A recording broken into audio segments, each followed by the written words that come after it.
All right, and we're live on Esports University here for the. Are we counting this the second episode or the first? The first one was just kind of an introduction to the. Yeah, that's what I was going to say. I think this one is the first.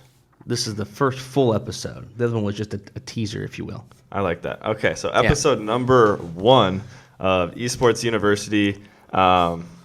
So as the name suggests, this is a talk show. It's kind of focused around collegiate esports, but also just esports in general. And so we're kind of excited to kick off this program. My name is Coach Alney, and I'm here with my co-host.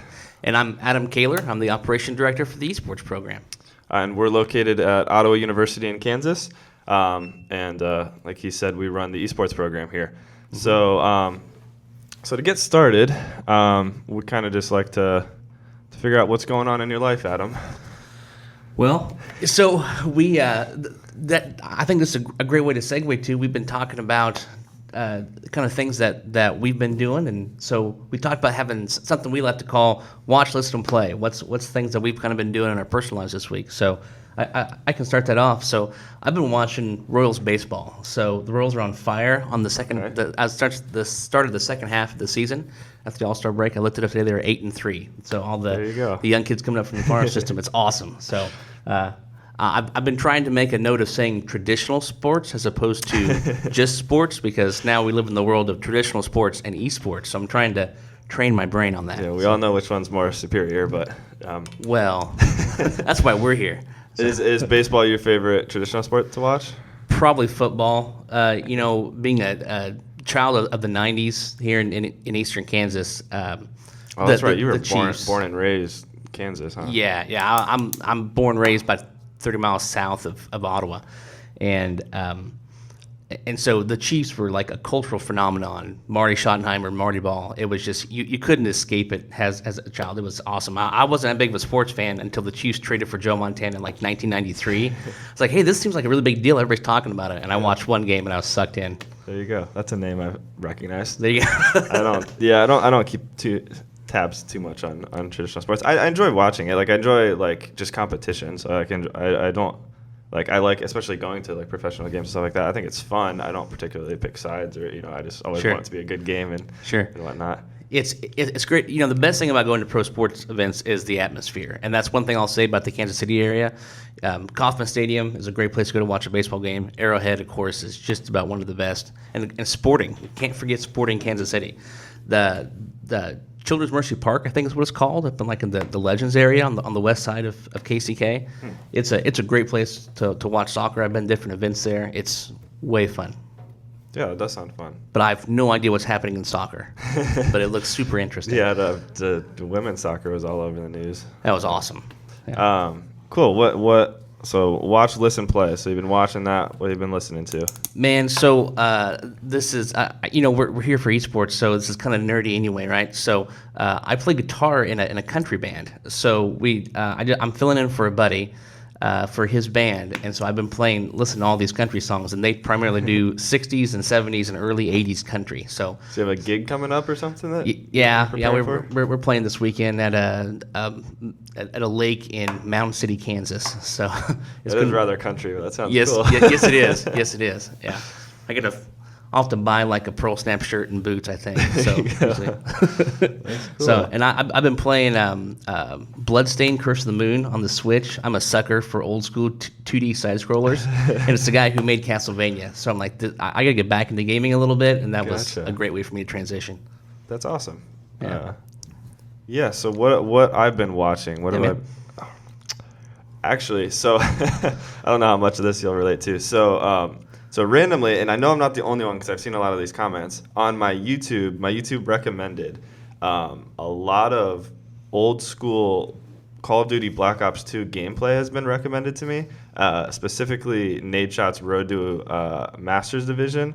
And so that was a series that I watched every single day my freshman year in college. So I was like, they're literally 6-year-old videos that randomly got recommended. So I was like, let me watch one of these. Right. So I clicked one, and then all of a sudden I'm like 14 episodes deep, and I'm like, why am I enjoying this? I think it was because of it just felt like kind of like nostalgic, like watching these back and remembering, because that was really when my whole esports career started, or when I started taking esports really serious was Black Ops 2. So I just went down the rabbit hole of watching a 6-year-old Call of Duty video.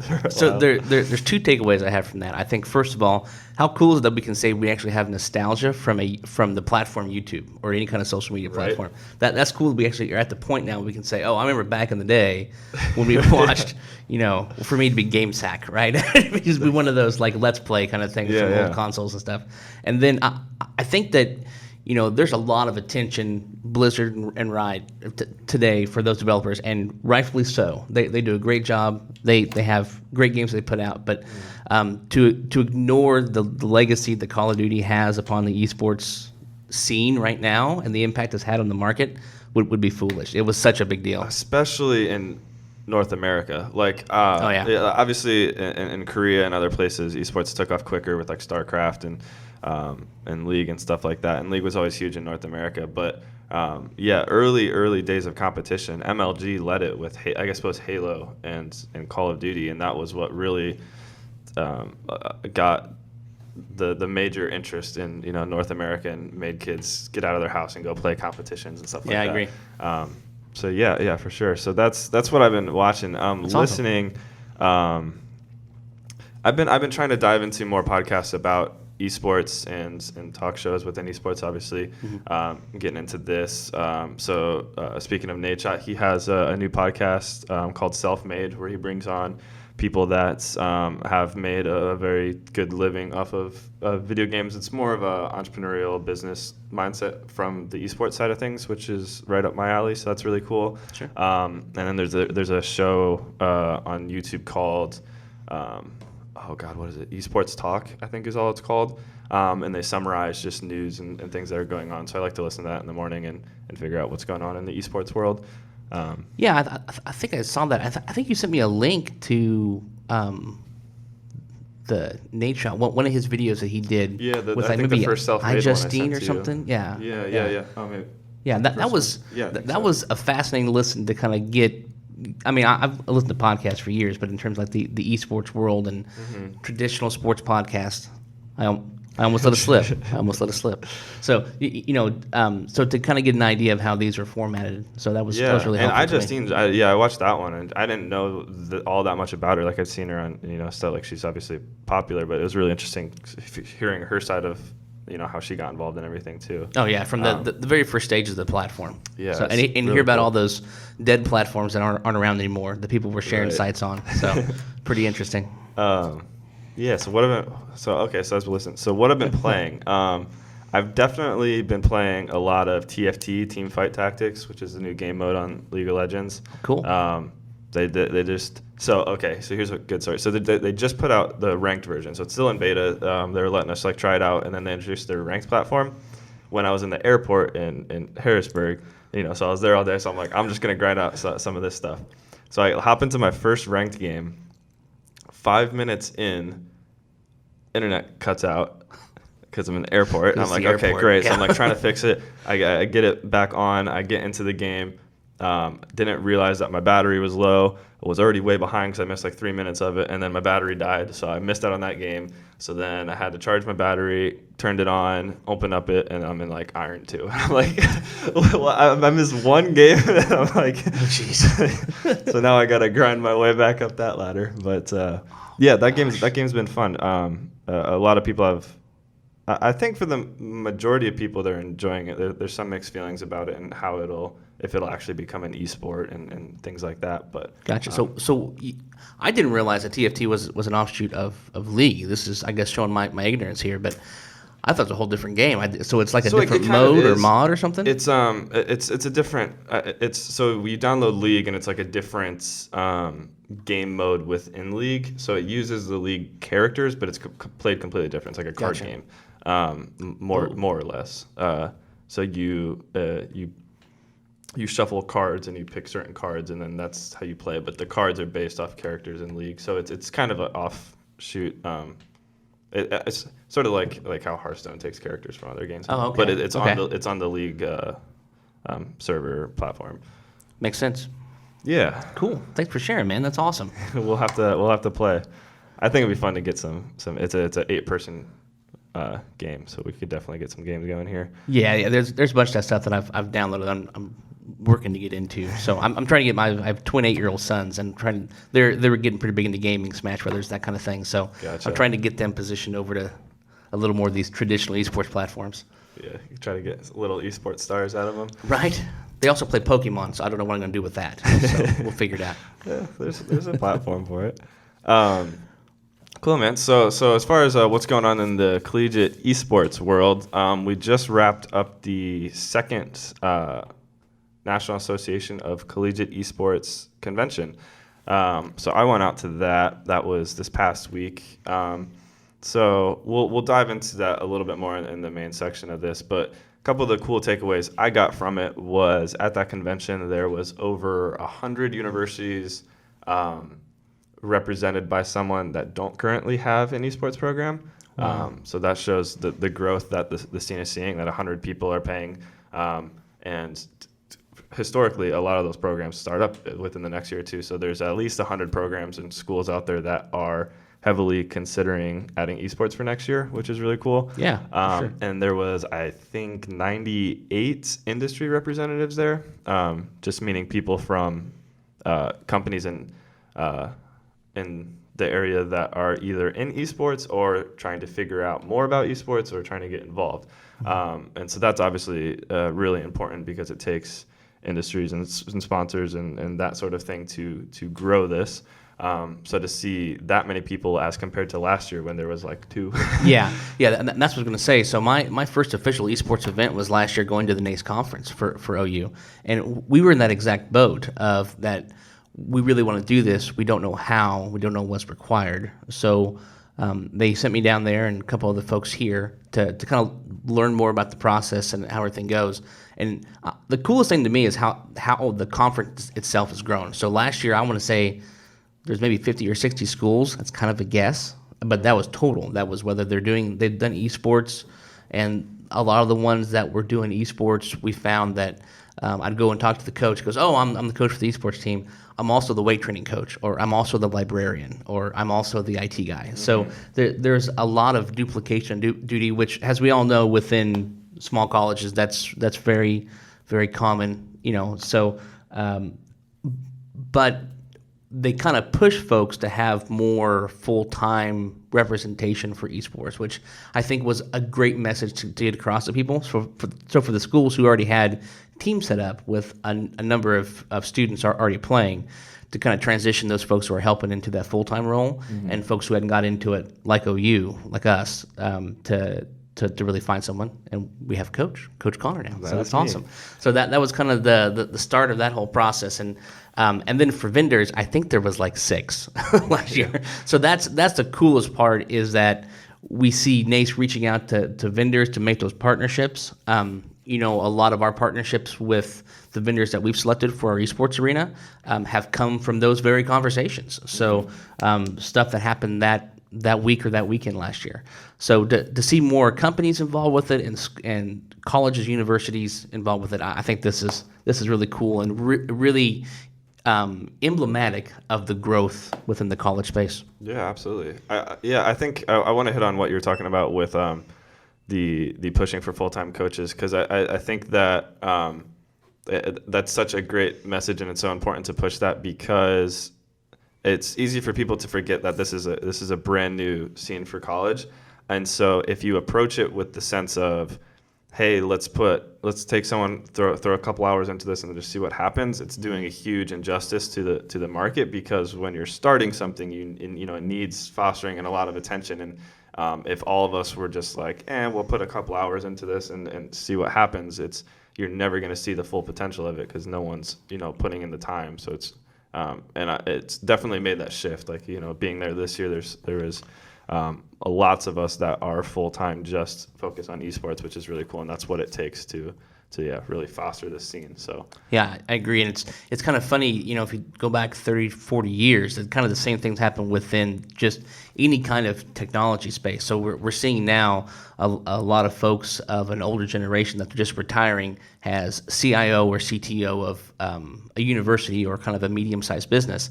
And when they started there for a university, maybe they were an engineering teacher or an econ teacher. and technology was a passion of theirs. And I think we're seeing that exact same growth model with an esports. So it's kind of cool to see history repeat itself, because if we go by that, it will succeed. So that's pretty cool.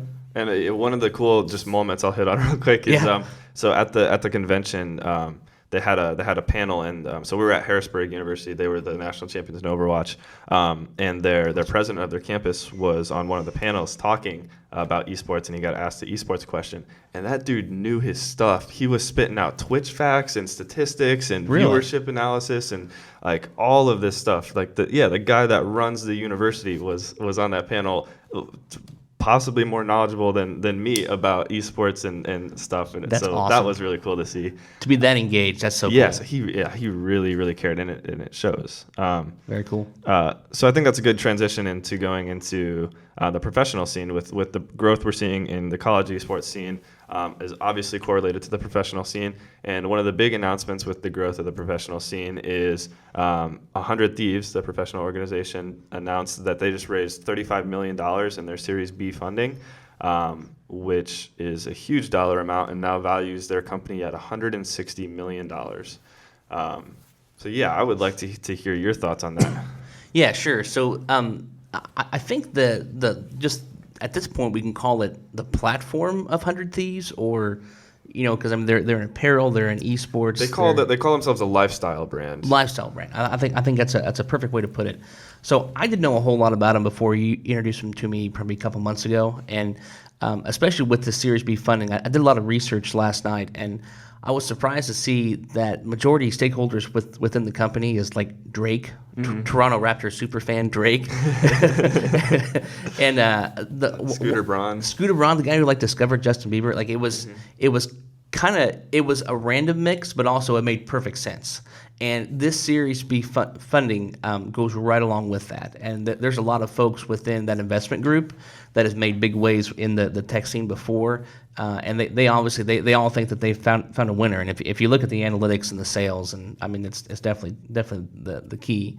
What I'm interested to find out is I noticed that they're building a 15,000 square foot headquarters, I think in LA, right? Yep. I'm curious what that's going to be. If that's going to be obviously going to be some office space, but is it going to be like I'll say a land center because I'm old and that's the terms I use. But so what they from my understanding of what I found, what it's going to be is there's going to be a kind of like a miniature Hall of Fame and storefront for their lifestyle brand in the front, so people can actually come and see the space. It's going to house all of their teams in one area now. So instead of having team houses with all these people playing around, they're going to have practice areas for each individual team. There's going to be streaming pods for their content creators and people that come through to produce, and then it houses all their employees. So it's not going to be open to the public as far as you can go play there. Gotcha. It's just one place to house players, employees, content creators, and then they'll have a merchandise shop up front. So that's awesome.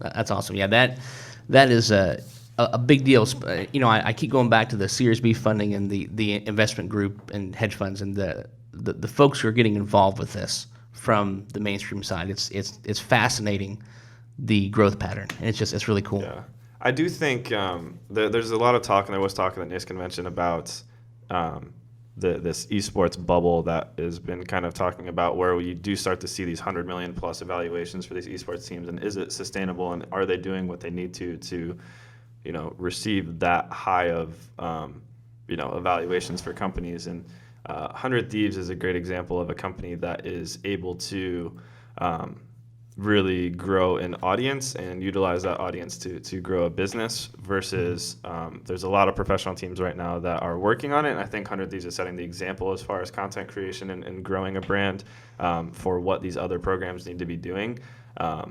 Just by sheer volume of full-time employees at 100 Thieves for production compared to other companies and how much emphasis they put on that.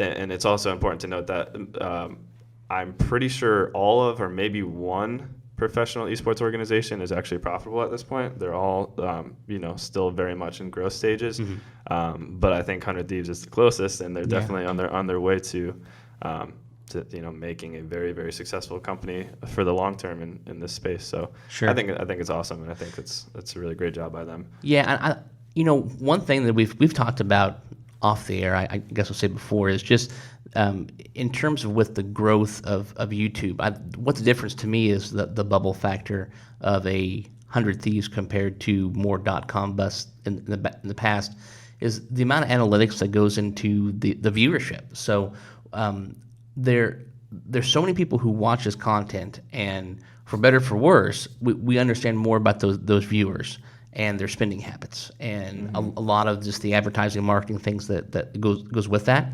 So because we understand more about who's watching, as opposed to back in the late 90s, early 2000s when it was who's clicking, right? So that differentiation is huge to the marketplace, and I think it makes them a little more of a solid investment than other tech companies in the past. Now, if in the next 6 months, if we see 10 other esports teams that are worth $100+ million, I think we got a problem there.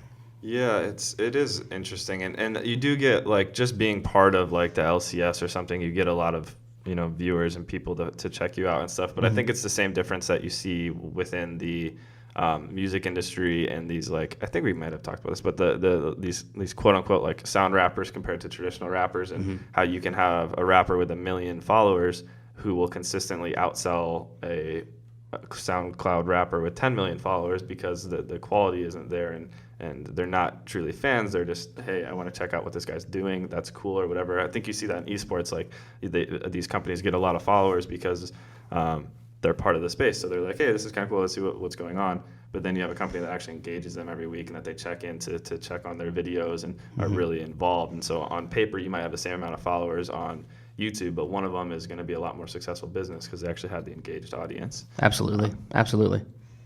So that was the biggest esports news, I believe. So what I would like to talk about, going into, we already talked about NACE a little bit, but I would like to kind of have an open discussion here about why you think we need an institution like NACE and the value that they provide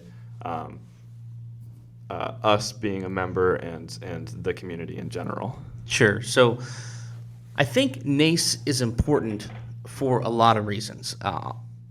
I will say, probably even so of a month ago, maybe a month and a half ago, I was still kind of on the fence about, do we really need a NACE? Is this really important? They don't seem to be scheduling games and competitions and engaging developers. I mean, I know they are to an extent. We've had some conversations with folks inside of NACE. To me, NACE is important when you think about, when you step back and think about the full picture of what the NCAA does for college basketball and college football. You take at the monetary conversations and arguments that happen with that, but just to have that one governing body that creates all the rules for everything, so all these colleges and universities and the students can all feel protected competing within the esports space. That to me is why NACE is so important, because they're building that. And I'll be the first to say that I didn't get that until recently. I was thinking too much on the level of, oh gee whiz, how are we going to book, League of Legends tournaments this year? Shouldn't somebody be doing this for us? Whereas NACE's stance is they're beginning from the ground up on the bigger level. And after I've kind of understood that, it makes a lot more sense for me, and I certainly have bought into that idea of NACE, of that we're starting on that level. And some of the conversation that we've had with folks at NACE, we've seen Michael Brooks on different podcasts talk about things that the relationship with developers is not secondary in importance, but it has to be secondary in terms of we have to get all these rules done first, and we all have to be in on this from the very beginning of this movement, really, and so to be on the ground floor of it, that's the important, why it was important for us to be part of it, is to be on the very ground floor and the very start of this. Yeah, real quick for anyone that doesn't know, so NACE is a governing body for collegiate esports. It's very similar to what the NCAA, NAIA, those sort of competitions in traditional esports do. So in traditional esports, you have an organization like the NCAA, and they set rules over how players can interact with different schools, scholarship amounts, how many scholarships you can hand out, your academic requirements. So when you're signing as an athlete to a program, like let's say in the NCAA, there's a lot that goes into it as far as making sure everyone plays on a level playing field. And so that's what NACE is trying to do within the collegiate esports space. So I just wanted to clarify that. Yes. But yeah, you're right in the sense of like, it's all still really, really new. And so what's more important in the beginning is getting everyone on the same playing field. And once we get, enough schools and everyone agreeing to play by the same rules, that's when we have the power to go to the publishers and say, we're speaking, or more so NACE can go as a representative of these hundreds and potentially thousands in the future schools and say, hey, I'm speaking for all these schools. This is what we want, and then can facilitate those partnerships and arrangements. So, Sure. In that sense, that's I totally agree that's really where the value comes from right now, and being part of an institute like that is we need to understand that we're helping them grow and therefore be patient and let them do their job, because even the progress they've made over the past couple of years is incredible. So. And Michael, we trust. Yeah, right, exactly. And there's definitely growing pains. I mean, there's going to be. I mean, you can't tell me that within the past of traditional sports that we've always had these conversations. Every few years it comes up about paying players for football or getting sponsorship deals from different vendors. Those conversations are going to happen, and you need that governing body to help get the colleges and universities together to make that decision. Yeah, and that's what was so interesting about. So at this convention that we just got back from, was a big part of it was voting for a new constitution to govern how we all work, and we can't really talk too much about that because that's not all released or anything like that. But it was a huge debate, and what was interesting sitting in on those debates is the combination of people you had from traditional athletics who have a program, but maybe they're actual faculty and either traditional athletics or just academics, versus the people that are full-time esports coaches and stuff like that. And the way that they debated it comes from a completely different mindset, which is what I wanted to talk about next, which is how esports and traditional athletics compare and differ, because that was a lot of the argument is money, for example. With there was an argument that on how prize money should be awarded and how scholarship amounts should be awarded. And in certain states, you can't have scholarships that go over a certain amount. And can these kids be making money off of this? So that was one of the really big debates. So yeah, getting into this next point as far as esports and traditional athletics. Let's start with how you think they really compare and why it falls under an athletic department as it does here. So I think the first and foremost is legitimacy and inclusion. So for esports to feel legitimate right now in 2019, being a part of an athletic department is a huge step towards the students who are a part of the esports program now, and the ones that we're recruiting to try to that Connor reached out to on a daily basis, right? To talk to students to come here to be a part of this esports program. To be a part of the athletic department shows that the university is all in, right? Even besides of the monetary value of the equipment that we buy or the arena or the stage or whatever, it shows that we consider esports an actual competition, just as we do football and baseball. So that to me is how they really work well together. And then beyond that, one thing that we found within the recruiting, even though we've talked a lot about things that are different for esports recruits compared to a baseball recruit, but a lot of that infrastructure is in place. So when you get to the bare bones of, we need butts in the seats here to play these games, that recruiting infrastructure is already in place within athletics. And so that to me, it makes it easier to kind of build around. What do you think is the similarities? So, so as far as competition goes, I think that's the big first one is understanding that we're competing just like any other sport, and so to house it under athletics just makes sense in that sort of aspect. Recruiting is another really, really big one. Like you said, in traditional athletics, recruiting is a huge part of it, and while in esports it's very different how we find our recruits and test our recruits and go down that path as far as trying them out and things. But like you said, the infrastructure is in place there. So I think that those are very similar. Yeah, other than that, they and I guess just in general from how the kids are treated on an athletic program versus esports, the structure of having these kids work out and have study halls together and practices is also very similar because both are very demanding in terms of the players. With traditional athletics, if your goal is to go pro, that's your life. You go to school, you take your classes, you have to have these forced study halls, otherwise you're not going to study, and then you practice. And it's the same thing with esports. You go to, if you want to have a full-time career in esports, you need to be spending all of your time perfecting your skill. And then luckily in esports, you have more routes than just going pro. You have content creating and things like that.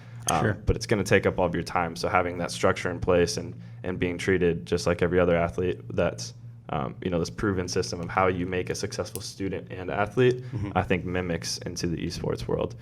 Yeah, and there's also some things that I didn't think about, but we've talked about before. So physical and mental fitness with an esports athlete. There's lots of studies and out there, folks have talked about depression rates within esports athletes, and being addicted to gaming or whatever. And one of the things that we've talked about is having requirements for physical activity, just run on the treadmill, on the exercise bike, that kind of thing. That's a similarity, even though there isn't maybe the physical exertion compared to some other traditional sports, but the mental and emotional exertion is definitely there, right? So it's good to be of right and sound mind kind of thing, and that kind of physical fitness really helps for that kind of thing. Yeah, definitely. So now let's get into a little bit about what is different about esports. Would you like to kick that off? I think the first thing that I think of is the difference is in the athletes themselves, and that to me is great news, because it's a separate set of folks to engage, to be a part of the university experience. So they're completely different people, right? So not all the time will you find someone who maybe is a standout wide receiver or a point guard, and they also happen to be top 100 in the world of Overwatch. As of right now, that's typically mutually exclusive because the same kind of workload goes into building both of those skills. Mm-hmm. So it's to me the main difference is the student base themselves that we're targeting to attend this university.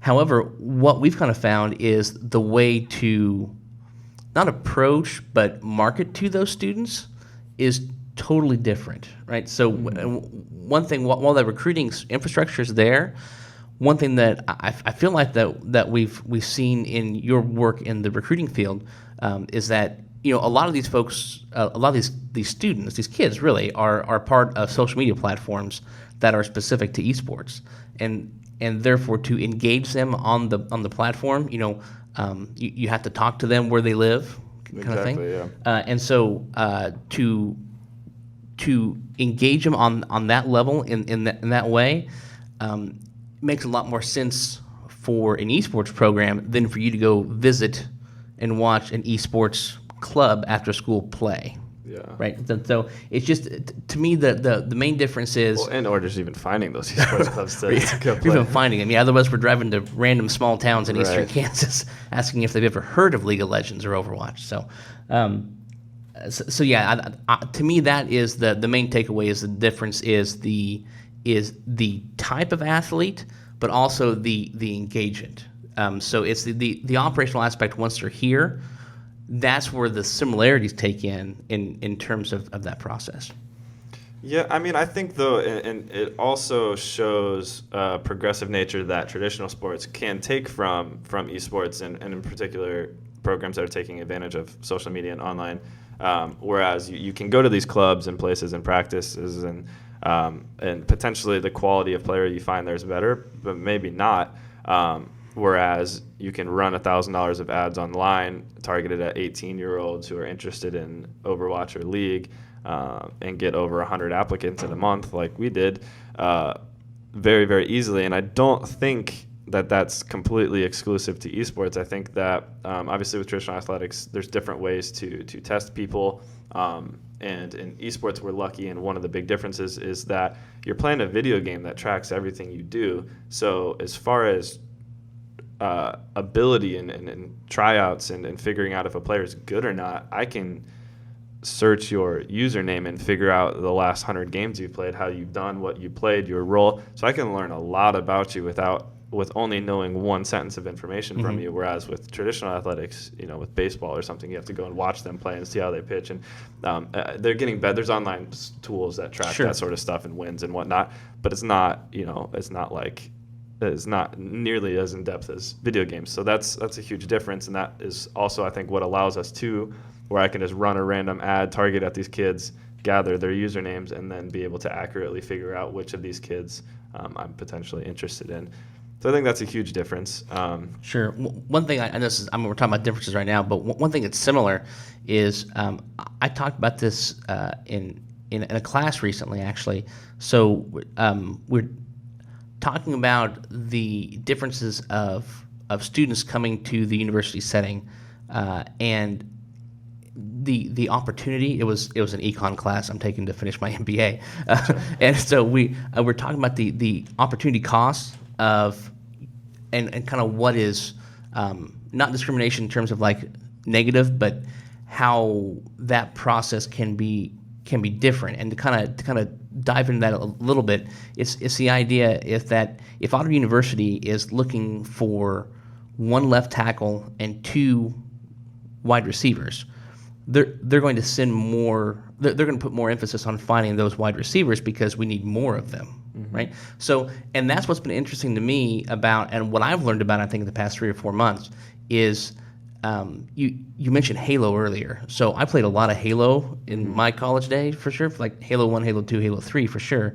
and within those, everybody kind of had the same thing. Like you might have been good at one weapon or another, but what I found interesting within League and Overwatch is the roles that folks play. So you might be looking for a certain type of a player, like a tank, for instance. You might be looking for one specific type, whereas you may have a different type that might be even ranked higher than them, but you wouldn't actually pursue them as much because we have this need, we have this hole right here. So if you're a college team and have 2 great quarterbacks, you don't need to recruit a third great quarterback. Right. You need a great left tackle.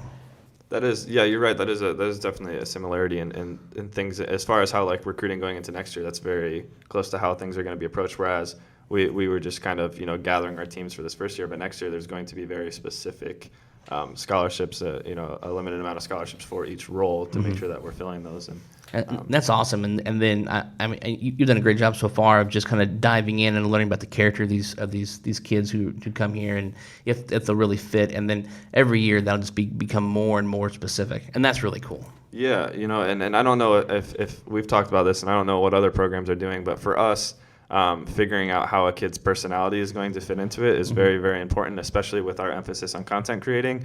Recruiting a kid that is not only whether his role is on a game or on our content team, if you don't mesh in person, you're not going to mesh on camera, and it's not going to make good content. So part of getting into our program is a series of talking to students and me and visiting and figuring out how you're actually going to fit into this program, not just your skill, because a higher skill does not necessarily mean you're going to perform better as a team, which is again similar to athletics, where you still do need to try out and figure out if these kids are going to fit in or not.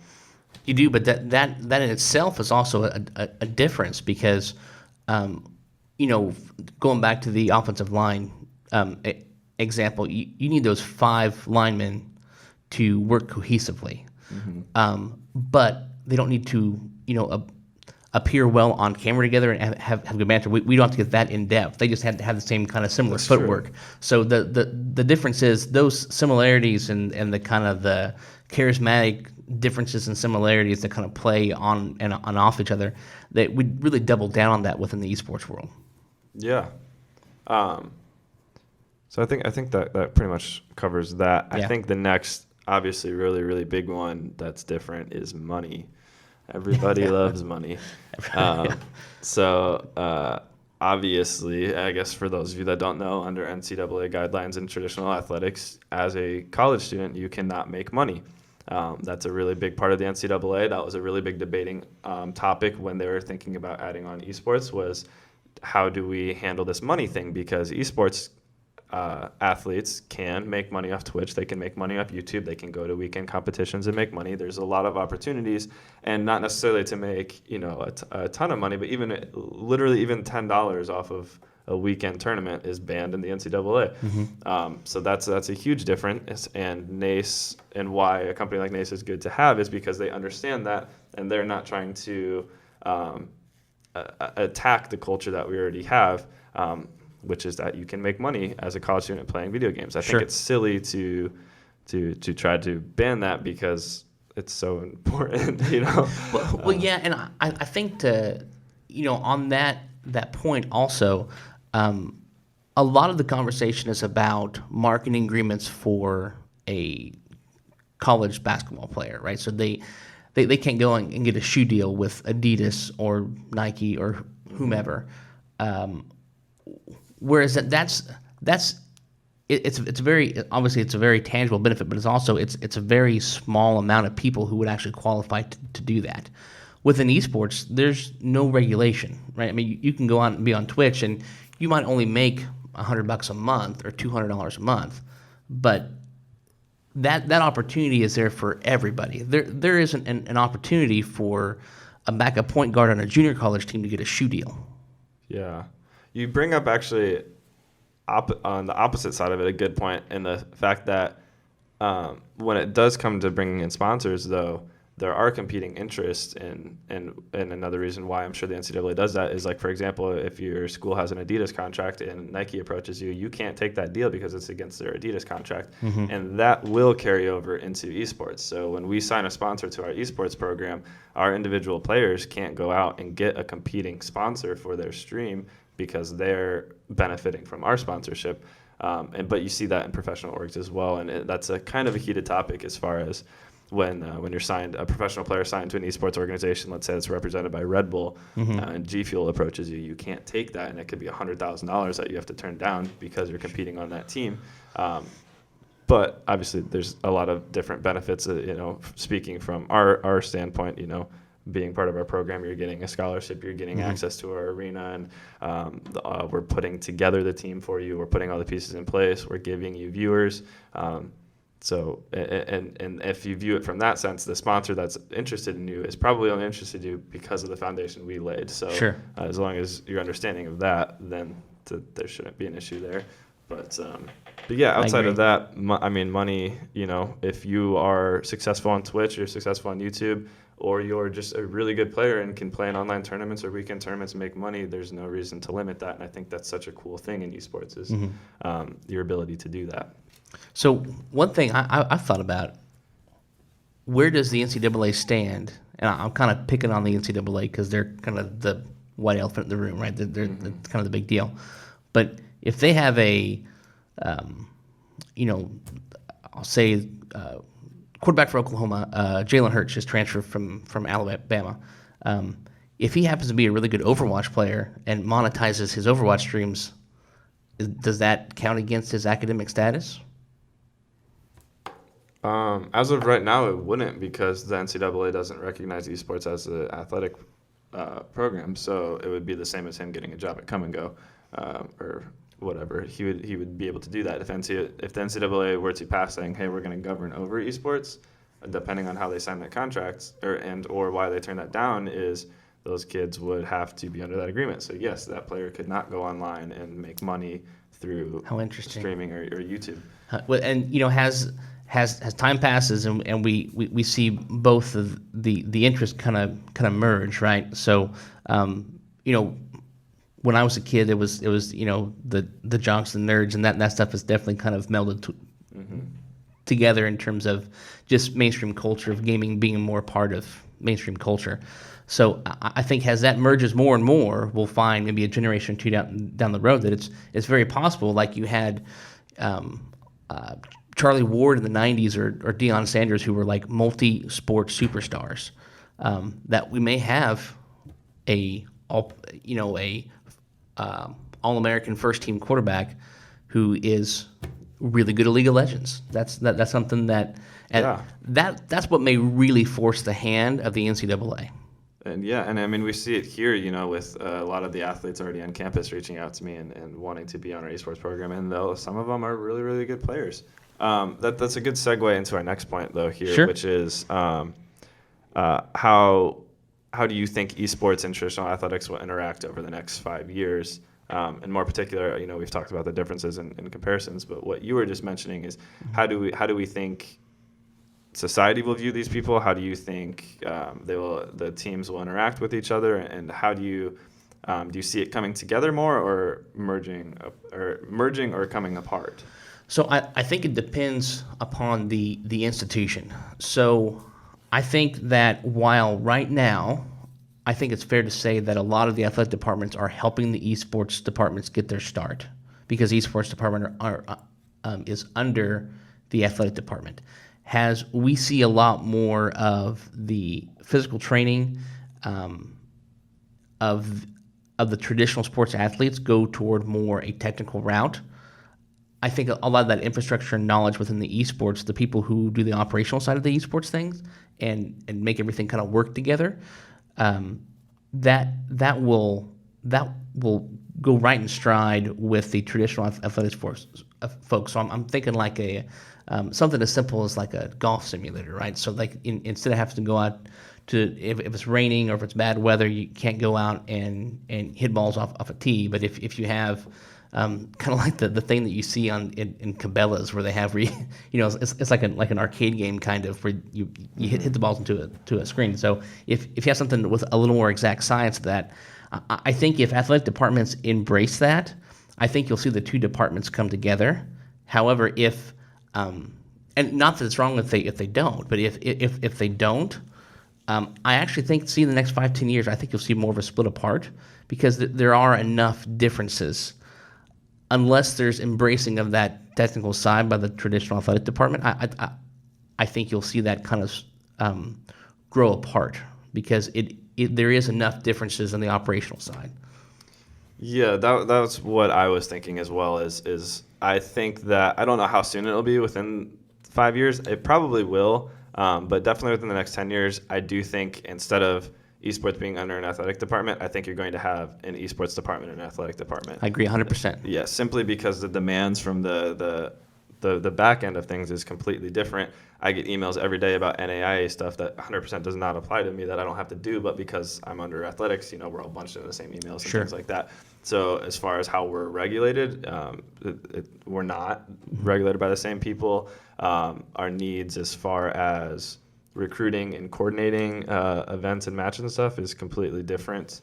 A lot of us live online and social media, and we have a lot more demand for marketing and social media and production versus traditional athletics.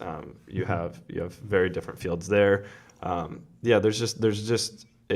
It's too overwhelming, especially as these programs grow and we add more kids and more coaches and staff, to try to pretend like you can merge them together. Like it just gets more complicated than allowing them to both live independently, in my personal opinion. I definitely agree. I will say, I've been here at OU about 3 years, and of course my full-time gig is still in the IT department, and then a part of my job now is us working together and me kind of helping wherever I can within the operational side of the esports stuff. I will say that just from talking with people at NACE last year, I feel like one thing that OU does a really good job of is really fostering the growth within the esports program. I think we have it better than some, I guess, is kind of my way of thinking. I mean, I talked to a number of people. We were talking about like esports facilities, and I was before we even kind of decided about the arena. It's like, okay, we're gonna have a part of a room or get in a classroom that we can convert. And most of them were saying, well, we're still asking for one row of the computer lab. Right. And that's not an athletics thing, I guess, but the athletics department integration helps with those things and helps the growth of that. Because you're saying, hey, we're a program, we need a facility. If you're not under an athletic, then why do you get a facility? But if you are going to treat us like an athletic program, every other athletic program has a facility. We need a facility. You're right. You get that leverage there. I agree, and that's what's great about here is that we definitely. We're definitely all in on this. That's pretty cool. Yeah, and they've been really great. And even actually, you are a good example of how they've allowed us to live under the athletic department, but also understand that we have different needs and allow me to reach out outside of the athletic department to get what I need. Absolutely. So, for example, pairing me with the IT guy is probably a pretty good idea because that's really important. And you've been really crucial in getting a lot of this put in place and understanding things that I don't quite understand, not coming from an academic background as far as pushing through those budgets and items and sure, and things and that's what's really fun about it is at the end of the day at a university, our job is that we need to push initiatives that either get more students here or improve the experience of existing students or both, right? Yeah, and that was the whole premise of the esports program of this is something really cool that we could take advantage of for maybe students who unfortunately get hurt and they can't do anything else. Now, as we've kind of dove into this, we figured out that hey, this is such a big market now. So I think with everybody, and this it's a generational thing. These things grow under people's noses. So, and if you happen to kind of foster it in the beginning, like I'm happy to say OU has, it's like, oh, cool. Look, hey, they've got this awesome thing that's going to get us like a much more students, and look at all the happier students and happier students, and we have all these benefits. So one thing that we've talked about within the esports arena that we're developing here on campus, I think it's like a 226-inch screen. Mm-hmm. That there's no reason why you can't have like campus movie night. You can't have streaming the football team at like NAIA tournament, baseball team, softball team, soccer team, whatever. That just becomes another gathering space of the community, and that's the whole idea, and that's how it's kind of started, and it's awesome that it's grown from there. Yeah, and I think it adds to you were talking about like opportunity costs and or like value propositions for a university and for a student to go there, because obviously college is expensive and so one thing that seniors are weighing very heavily now is the what they're paying versus what they're getting out of it. And so if you can have a program like an esports program provide a certain level of value that wasn't there before, it can definitely swing a student's opinion on if that college is worth it or what they want to do there. Very true. Is this program going to give me an opportunity to have a career in what I want to do? That's a huge opportunity that it opens up, and if you put a lot of effort into and can build the right program, kids see that, and kids are going to really like that, and that's really good for the university. Great point. Which is a good segue into what are we doing here at Braves Esports that is really exciting, and I think we just made a pretty big announcement. So yeah, I'll let you touch on that. Yeah, so we on the 22nd of July we put out a video. Connor and I did. We talked about the new esports. The new esports arena that we're developing here on campus. So this will be inside of a building that was built in 1898, and this will be completely renovated to modern aspects of technology for lighting and streaming and sound and the projector. And the ceiling's being painted, I found out this morning. It is. So that's super that is cool. Awesome. So I'm so happy about the ceiling being painted. We didn't mention that on purpose. I was like, I don't remember if it said, but I looked it up last night and we got some documentation. Yeah, it's being painted. So that's great awesome. News. New carpet. So I've never been so happy about a ceiling getting painted in my life. I know. I'm like, oh, this is awesome. I'm so lame. I'm excited about the ceiling being painted.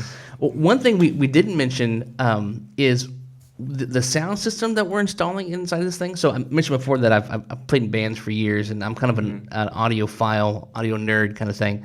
So the sound system is like a venue rated sound system. This would be a sound system that you would see at a smaller I'll say like outdoor amphitheater. I mean, it's Concert hall type of thing. it's unreal. So in terms of the volume, it's going to be on 2, I think, for every event that we run, but also just the quality of sound that we'll have through there. It's really going to be something special. So I'm really excited to get here. So Yeah, if you didn't see that announcement or video, you can on our YouTube channel. If you're watching this on YouTube, Braves Esports, there's a channel that there's a video that talks a little bit about what it's going to be.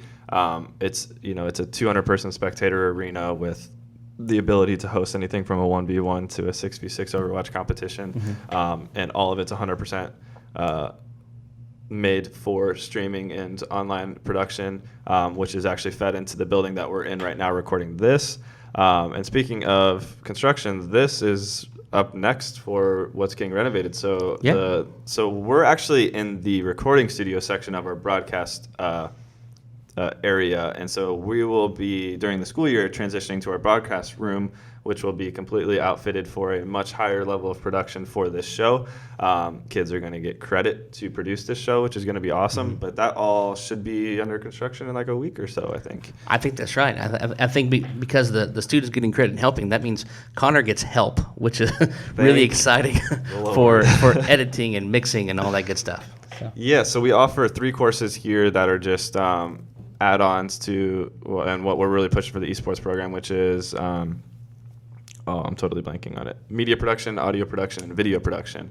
Media core, that's right. Yeah, all combined under media core. And so this esports talk show is a perfect way to combine all 3 of those different topics into a cool show. So we're getting a whole studio built for that, which will be where we record this out of.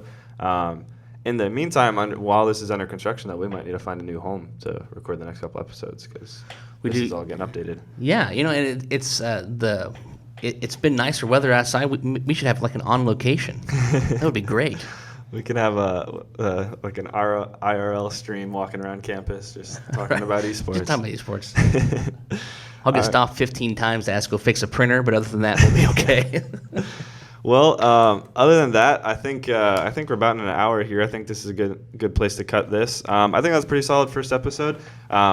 I think as this show goes and once the school year picks up, it's going to be really impressive to see where we started to where we go. We booked our first guest, so he'll be coming on.